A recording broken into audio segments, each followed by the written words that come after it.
Monday lunchtime, welcome back. US President Donald Trump's former personal lawyer Michael Cohen is alleging in a new book that Donald Trump made disparaging remarks about black world leaders, including former South African President Nelson Mandela.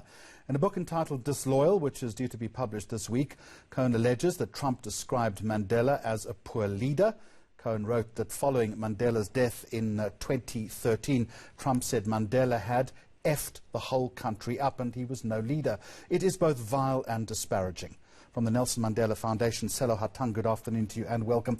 I wonder to myself whether it's even worth us having a conversation like this. Garbage like this, is it worth the response? You know, Jeremy, we struggled for a bit as the team, executive team, whether we should say anything. And at the moment, unfortunately, we haven't been able to read the book, so we might be able to say more when we see the book.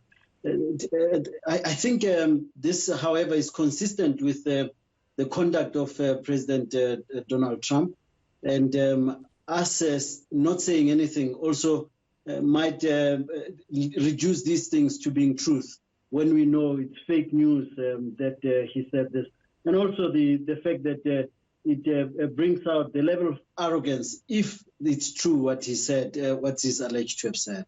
The book is only out later this week. I do acknowledge that. You haven't read it yet. But would you, in fact, consider even engaging with the White House once you've done that? I don't think so. I think we have a lot that's going in our own country to try sort out what we're dealing with in South Africa.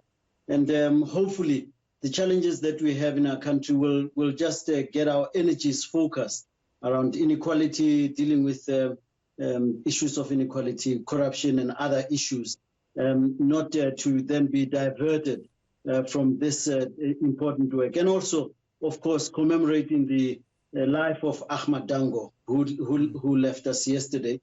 I think when the book comes out, our energies will be focused on making sure that both Madiba's legacy, Ahmad Dango's legacy, continue. I wonder if Madiba was still alive, what he might have said, what he might have written in response to something like this.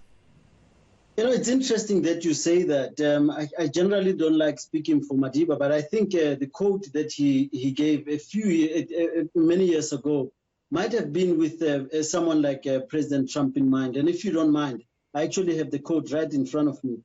Madiba said once, reflecting on leaders such as President Trump, once said, "A good leader can engage in a debate frankly and thoroughly, knowing that at the end, he and the other side must be closer and thus emerge stronger. You don't have that idea when you are arrogant, superficial, and uninformed."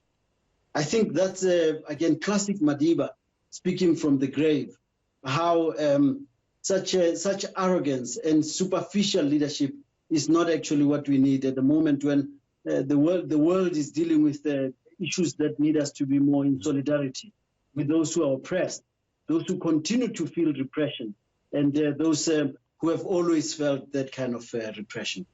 I think enough said on that issue. Sello Hatang from the Mandela Foundation, thank you very much for joining us.